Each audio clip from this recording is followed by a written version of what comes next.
Terima kasih atas kesempatannya. Nama saya Muhammad Roy, NIM 2016 210 380. Di sini saya dari kelompok 5, yaitu mempresentasikan tentang mengelola komunikasi. Nah, yang pertama itu tentang proses komunikasi. Nah, di sini proses komunikasi itu poinnya komunikasi sendiri, yaitu di mana proses pertukaran dan pemahaman informasi yang dilakukan oleh dua orang atau lebih. Nah, dengan cara itu dengan tujuan memotivasi atau memengaruhi perilaku. Nah, yang poin yang kedua itu menyandikan, yaitu ide dengan memilih simbol-simbol yang menyusun pesan. Nah, pesan itu rumusan kasat mata dari ide yang dikirimkan kepada penerima, dan pesan itu dikirimkan melalui saluran atau pengangkut komunikasi. Nah, saluran itu seperti laporan formal atau panggilan telepon, pesan elektronis, dan menafsirkan, yaitu simbol-simbol untuk menerjemahkan makna pesan. Nah, selanjutnya umpan balik, yaitu respon dari penerima kepada pengirim pesan.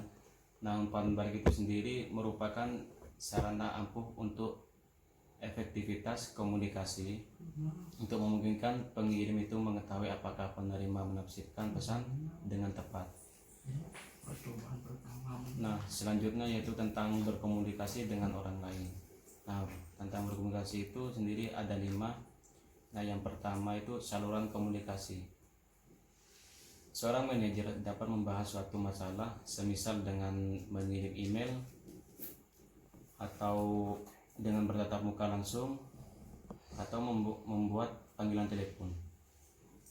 Nah, yang kedua itu berkomunikasi untuk membujuk.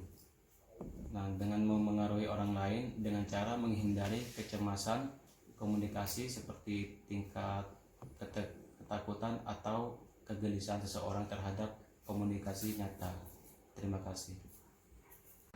Terima kasih atas kesempatannya. Perkenalkan, nama saya Dana Surga Azhari dengan NIM 2016-210393. Di sini saya akan menjelaskan tentang berkomunikasi dengan orang lain. Yang pertama yaitu perbedaan gender dalam komunikasi. Yaitu sebagai manajer baru tidak diragukan lagi akan menghadapi berbagai macam gaya komunikasi dalam pekerjaan. Manajer harus bekerja keras untuk menghapus pandangan kolot tentang gaya komunikasi seseorang. Yang kedua yaitu komunikasi nonverbal. Jadi komunikasi nonverbal ini pesan yang lebih banyak dikirim lewat tindakan dan perilaku manusia daripada lewat kata-kata. Itu bisa dengan ekspresi wajah, kualitas suara, dan gaya bicara dan lain-lain. Selanjutnya tentang menyimak. Jadi manajer menyadari pentingnya aliran informasi dari bawah ke atas, yaitu pemahaman mengenai pesan yang disampaikan. Jadi ketika pegawai dari sebuah perusahaan itu ingin menyampaikan sesuatu, manajer harus segera paham apakah dia ingin menyampaikan sesuatu mungkin dari kepentingan ataupun ada problem-problem dari perusahaan. Selanjutnya tentang komunikasi organisasi, yaitu yang pertama saluran komunikasi formal. Jadi saluran komunikasi yang berjalan pada tanggung jawab tugas yang diberikan organisasi. Yang selanjutnya yaitu komunikasi ke bawah. Jadi komunikasi ke bawah ini merupakan mempunyai value sangat besar. Jadi ketika manajer sudah manajer mampu mengajak pegawainya untuk saling berbicara atau saling sharing, yaitu mempunyai nilai sangat besar, yaitu bisa dapat menumbuhkan suasana kerja yang menyenangkan dan secara langsung akan meningkatkan produktivitas kerja dari pegawai tersebut dan pastinya akan menguntungkan bagi perusahaan. Selanjutnya tentang komunikasi ke atas. Jadi komunikasi ke atas ini biasanya itu lebih banyak untuk pelaporan kegiatan, penyampaian informasi yang menyangkut masalah-masalah dari pekerjaan, ataupun misalnya ada problem dari sebuah perusahaan itu bisa disampaikan, yaitu bisa dilakukan dengan secara langsung, tidak langsung maupun tertulis. Sekian dari saya, kurang lebihnya mohon maaf. Selanjutnya akan dilanjutkan oleh rekan saya. Terima kasih.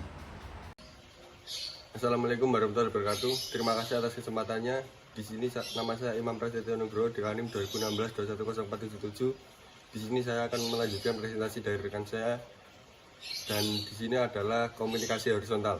Komunikasi horizontal itu adalah pertukaran secara literal atau dialogi antara sesama pegawai. Komunikasi dapat terjadi secara lintas departemen. Komunikasi horizontal bukan hanya bertujuan untuk memberikan informasi, tetapi juga meminta dukungan dan mengkoordinasi kegiatan-kegiatan. Komunikasi horizontal itu terdiri dari tiga kategori, yaitu yang pertama, pemecah masalah di dalam departemen, yaitu komunikasi ini dilakukan oleh para anggota departemen yang sama dengan menyangkut penyelesaian tugas. Yang kedua adalah komunikasi antar departemen, yaitu komunikasi ini memfasilitasikan proyek-proyek dan tugas-tugas gabungan. Yang ketiga adalah inisiatif perubahan dan perbaikan, yaitu komunikasi ini bertujuan untuk membagikan informasi kepada berbagai tim dan departemen. Yang selanjutnya adalah saluran komunikasi tim, yaitu tentang penelitian tentang komunikasi ini berfokus kepada dua karakteristik tingkat sentralisasi kemungkinan tim dan karakter tim. Yang selanjutnya adalah jaringan terdesentralisasi dan saluran komunikasi pribadi, yaitu berada di luar saluran berkewenangan formal. Komunikasi formal berdampingan dengan saluran-saluran formal, dan kebanyakan organisasi saluran-saluran ini menjadi cara utama informasi untuk menyebarkan dan pekerjaan terselesaikan dengan tiga jenis saluran komunikasi pribadi. Yang penting adalah yang pertama jaringan pribadi, yang kedua jaringan selentingan, yang ketiga komunikasi tertulis. Selanjutnya akan dilanjutkan oleh rekan saya. Terima kasih. Terima kasih atas kesempatannya. Perkenalkan, nama saya Vera Nurfiana dengan NIM 2017-210145. Di sini saya akan melanjutkan presentasi dari rekan saya, yaitu yang pertama ada selentingan. Selentingan ini yaitu jaringan komunikasi informasi dari orang ke orang yang tidak dikenal sanksi oleh organisasi. Selentingan ini menautkan para pegawai ke semua arah melalui dari CEO hingga manajemen media, staf pembantu dan pegawai lini. Dan selentingan ini akan selalu ada di organisasi, namun dapat menjadi kekuatan yang dominan bila saluran-saluran formal ditutup. Dan selentingan sendiri memiliki tiga karakteristik, yaitu yang pertama ada selentingan tidak dikendalikan oleh manajer, dan yang kedua selentingan dipersiapkan oleh kebanyakan karyawan sebagai yang paling dapat dipercaya dan diandalkan daripada komunikasi formal yang diumumkan oleh manajemen puncak. Dan yang ketiga, sebagian besar selentingan digunakan untuk melayani kepentingan sendiri dari orang-orang di dalamnya. Itu selanjutnya ada komunikasi tertulis. Komunikasi ini adalah komunikasi yang dilakukan melalui sebuah tulisan yang dilakukan dalam kegiatan surat menyurat yang melalui pos, telegram, email, dan sebagainya. Dan para manajer dapat meningkatkan keahlian menulis mereka dengan mengikuti saran-saran sebagai berikut, yaitu yang pertama, hormati pembaca, dan yang kedua, ketahui poin Anda dan langsung membahasnya, dan yang ketiga, menulislah dengan jelas, bukan mengesankan. Contohnya, jangan menggunakan bahasa yang dibuat-buat dan hambur kata-katanya, hindari jargon. Dan yang keempat, memiliki opini kedua, yaitu bila tulisan yang dibuat penting, misalnya memo formal untuk departemen atau organisasi, mintalah seseorang yang Anda anggap pandai menulis untuk membacanya sebelum Anda mengirimkannya. Jangan segan untuk menerima sarannya.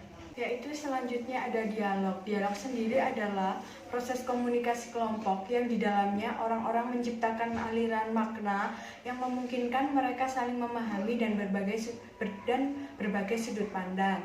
Dan ada komunikasi krisis. Komunikasi ini adalah proses dialog antara perusahaan dengan publik yang dilakukan dengan tujuan untuk menangani krisis yang sedang melanda perusahaan.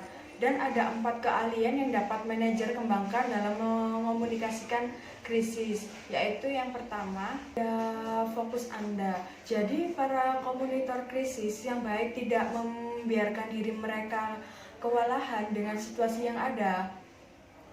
Para manajer juga belajar untuk menjalin komunikasi mereka agar mencerminkan harapan dan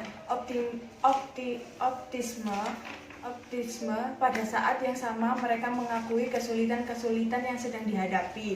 Dan yang kedua, ada tetap terlihat. Jadi tetap terlihat ini, banyak manajer meremehkan pentingnya kehadiran mereka di saat krisis. Dan tugas manajer adalah segera keluar untuk meyakinkan kembali para pegawai serta merespon kepentingan publik. Yang ketiga, ada kebenaran meski pahit, yaitu jadi para manajer mengumpulkan sebanyak mungkin informasi, melakukan yang terbaik untuk mengetahui fakta-fakta dan mengungkap kebenaran ke pegawai dan publik sedini mungkin. Lebih cepat lebih baik. Semakin cepat kita mengungkapkan, semakin mencegah rumor dan kesalahpahaman. Dan yang terakhir, yaitu yang keempat, ada komunikasi sebuah visi masa depan, yaitu momen krisis menyediakan peluang bagi manajer untuk mengomunikasikan sebuah visi masa depan lebih baik dan mempersatukan semua orang menuju tujuan-tujuan bersama. Sekian dari saya, terima kasih. Wassalamualaikum warahmatullahi wabarakatuh.